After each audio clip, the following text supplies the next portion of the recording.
Halo, apa kabar Anda semua? Ngobrol lagi kita dengan Bung Rocky Gerung di akhir pekan ini. Kita tetap saja ngomongin soal politik ya, walaupun tadi pagi kita ngomongin budaya, tapi budaya juga harus dikaitkan dengan masalah politik ya, Bung Rocky ya. Ya, itu percampuran antara politis. Apalagi kalau bahasa-bahasa politik kita kan selalu disembunyikan melalui hal yang tidak jelas. Itu. Jadi Ya, kita harus eksplisitkan apa sebetulnya message-nya. Jangan kebudayaan dasar untuk menyembunyikan ambisi politik. Ambisi politik ya diucapkan aja ke publik. ya. Ini menarik ini, Bung Rocky. Kelihatannya teman-teman di Nasdem sedang uring-uringan ini dengan Erlangga Hartarto nih ya, Ketua Umum Partai Golkar. Karena kan kemarin dia bertemu dengan Caimin, Ketua Umum PKB gitu, dan kelihatannya ngobrol tentang Caimin ini kepo lah kalau kata anak sekarang, pengen tahu apa sih yang dia obrolin dengan Pak Surya Paloh sebelumnya gitu. Dan yang paling menarik adalah statementnya dari Pak Erlangga yang menyatakan bahwa ya Nasdem itu menahan diri untuk mendukung Anies. Nah ini rupanya ini yang membuat teman-teman Nasdem jadi uring-uringan gitu. Ya, kita mesti baca bahwa memang Nasdem dalam posisi yang menahan diri itu apapun kita tahu bahwa tidak mungkin dieksplisitkan posisi Nasdem terhadap Jokowi. Karena itu dari awal bahasanya siksa tuh. Bahkan Pak Surya Paloh melalui Anies Baswedan menganggap bahwa oke, silakan pilih sendiri wapresnya, tetapi tentu yang dimaksud adalah uh, kalkulasi dulu apa istana kira-kira kasih sinyal apa enggak. Kan itu tetap tetap berlangsung di balik layar tuh. Siapa yang kira-kira jadi wapres tapi dipilih Anies tapi nggak terlalu mengganggu istana. Kan Anies sendiri udah mengganggu istana kan. Jadi soal semacam itu yang disembunyikan. Tapi kita paham bahwa Erlangga juga punya misi untuk memastikan Nasdem ini mau Anies apa enggak tuh. Kan Erlangga berupaya untuk dapat formula supaya dia juga bisa menyusun strategi di Golkar tuh. Jadi pertemuan-pertemuan semacam ini sebetulnya ya tuker tambah waktu, nunggu waktu sambil menyusun siasat. Jadi kalau Pak Erlangga menganggap Nasdem itu masih menahan diri, ya memang itu yang juga ditangkap oleh publik kan. Bahwa relawan bergerak terus, iya itu nggak ada urusan dengan Nasdem. Karena bagi relawan Anies atau bukan, kan itu intinya kan. Bagi Anies juga lebih baik menunggu kepastian Nasdem atau koalisi ini untuk menentukan siapa yang kira-kira bisa dia sebut sebagai calon wakil presiden. Tapi sekali lagi publik nggak mau peduli itu, publik hanya peduli pokoknya Anies presiden, mau siapapun wakil presidennya silahkan aja. Jadi dua grammar yang harus kita bedakan.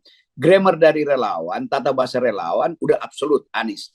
Di dalam koalisi ada tukar tambah juga tuh. Nah bagian ini nggak ada kaitannya dengan kepentingan publik untuk meminta supaya pemilu itu pastikan Anies masuk. Jadi publik nggak peduli mau 20% ke mau 0% segala macam tuh. Kan udah terbentuk semacam kimia di antara relawan bahwa Anies itu adalah penantang Jokowi. Jadi mereka mau lihat bagaimana Anies menantang calonnya Jokowi, kan gampang aja tuh. Nah Pak Erlangga tentu berhitung di dalam ketegangan itu Golkar ada di mana, itu sebetulnya tuh. Ini kan kebetulan juga, saya kira timingnya menarik ya, ke pertemuan itu, dan nggak salah kalau orang kemudian penasaran, termasuk Caimin penasaran gitu. Karena Pak, karena pada waktu bertemu itu kan settingnya setelah Pak Surya Paloh bertemu dengan Pak Jokowi, dan kemudian pada hari yang sama rencananya terjadi reshuffle, dan tadinya rencananya bahwa PDIP mendesak Pak Jokowi untuk melakukan reshuffle, ternyata tidak reshuffle, kemudian kok malah datang ke Erlangga. Dan satu juga yang perlu dicatat, selama ini biasanya Pak Surya Paloh itu didatangi loh, Bung Rocky ya. Biasanya orang datang ke Nasdem Tower loh, dalam banyak kasus. Sekarang dia datang ke Golkar kan. Jadi artinya ini ada yang inisiatif itu datang dari Pak Surya gitu. Ya itu yang orang mesti baca bahwa kalau misalnya Nasdem udah firm, maka dia nggak perlu lagi belanja tambahan. Kan dia kan masih belanja bumbu kan. Jadi Golkar dianggap bumbu. Jadi sekali lagi kita mesti pastikan bahwa politik kita memang diasuh oleh ketidakpastian tuh. Diasuh oleh keraguan-raguan, diasuh oleh kebimbangan tuh. Kenapa? Karena semua ketua partai itu ada komorbidnya. Itu intinya kan begitu aja tuh. Pasti Golkar ada komorbid, Nasdem ada komorbid. Di antara dua orang yang ada komorbid ya saling intai dulu. Bagaimana nggak kalau kita saling bagi-bagi vaksin dulu untuk sementara. Jadi keadaan ini yang ya publik nggak paham atau nggak mau paham itu kan. Tetapi bagi Golkar ini kesempatan untuk susun uh, ya mungkin Golkar ini ada plan, ada rencana yang kita sebut rolling plan. Jadi rencana itu tergantung perkembangan peristiwa kan. Ya. Dia rolling aja, dan Golkar paling canggih tuh. Kalau beginian Golkar paling canggih, dia selalu tunggu di ujung. Tetapi pemetaan itu tidak mungkin merubah fakta bahwa Anies secara sosiologis sudah diterima sebagai calon presiden. Itu bahayanya kalau Anies mau disingkirkan, itu akan ada gerakan yang mungkin semacam gerakan rakyat yang kalau diorganisir dengan bagus, maka pemilu bisa berlangsung di luar sistem elektoral. Jadi mungkin publik udah bosen juga nih, ngapain sih itu sekarang aja lah pemilu tuh nunda segala macam, juga nggak ada hasilnya kan, koalisi mondar-mandir kiri kanan, bongkar pasang koalisi.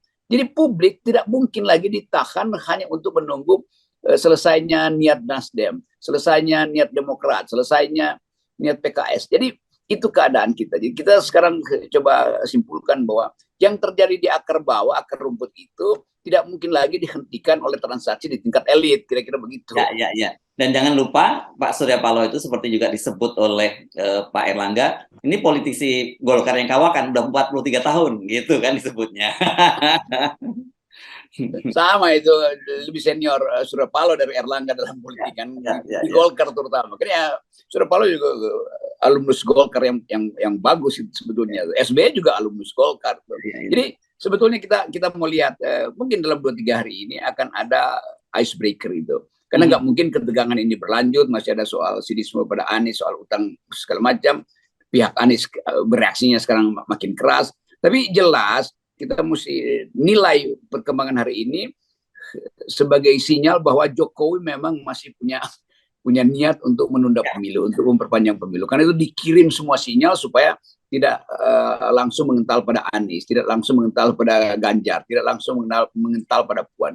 Jadi apa yang bisa kita sampaikan, Jokowi punya niat untuk memperpanjang kekuasaannya. Nah, niat itu dibaca secara bimbang oleh elit politik. Kenapa elit politik bimbang? Karena bagaimanapun Jokowi tahu komorbid dari elit-elit ini. Sebaliknya, elit-elit ini menguji apakah Jokowi masih tahan. Kan dia udah lame duck. Jadi kira-kira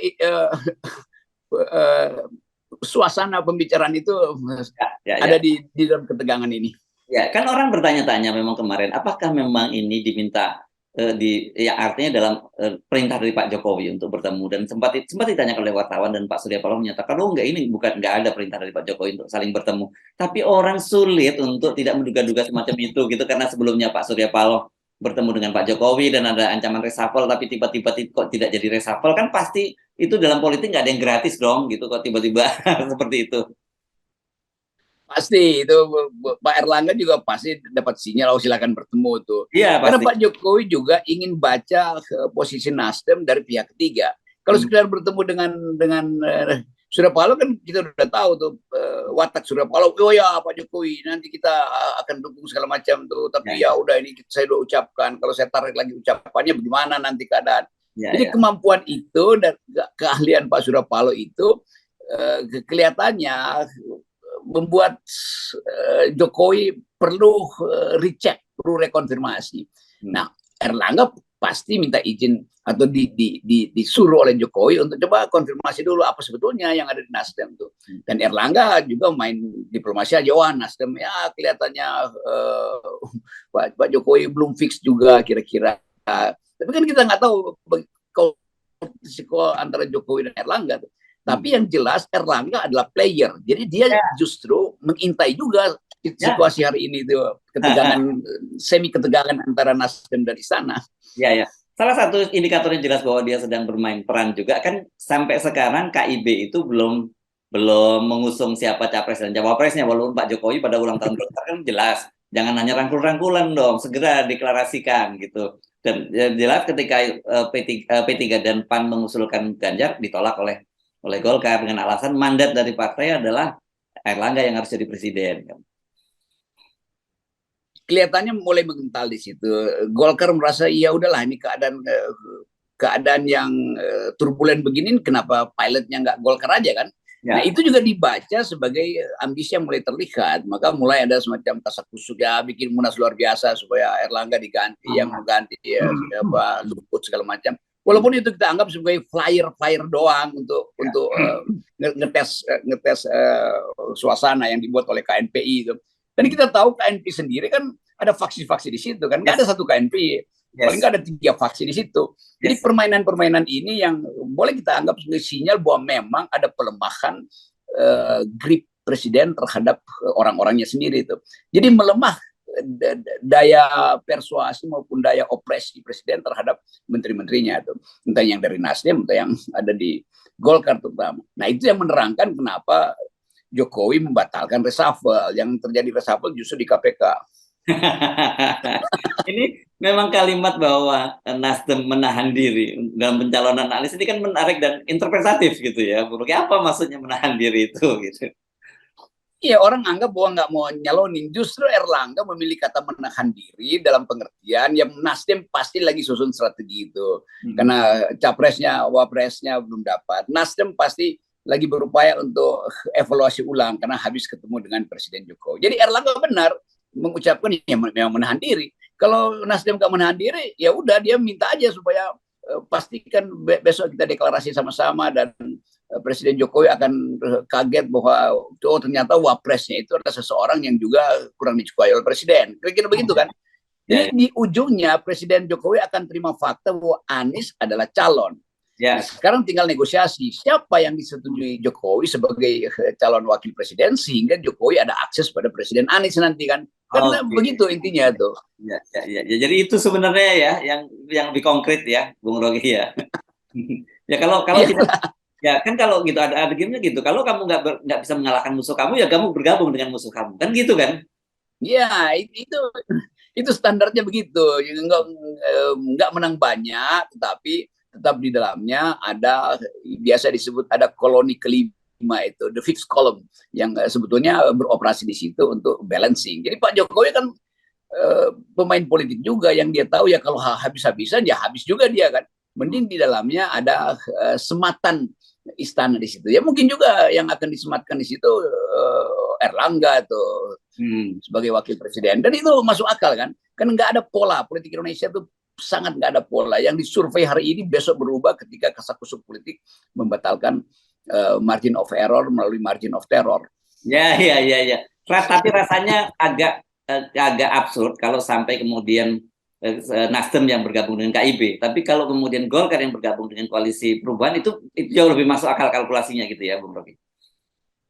Ya itu intinya kan. Jadi variabel Golkar ini akan memperkuat koalisi perubahan. Tetapi tentu ini ukurannya adalah kalimatnya apa sih? Erlangga memilih kalimat Nasdem masih berpikir kira-kira begitu, bukan Nasdem ingin membatalkan, tapi orang menganggap udah loh jangan sebutin begitu, nanti dianggap Erlangga itu suara Jokowi untuk membatalkan pencalonan Anies. Padahal Erlangga juga punya kepentingan dengan keadaan yang tidak pasti ini kan. Yes. Oke. Baik, makin seru dan buat kita karena analisis kita nggak perlu menahan diri gitu ya untuk menyampaikan. Betul. Ya. Analisis harus transparan gitu. Yes. Oke. Thank you Bung Rocky. Tetap 0% ya. Nah, demikian juga politik mesti transparan melalui 0%. Oke. Ya, thank you.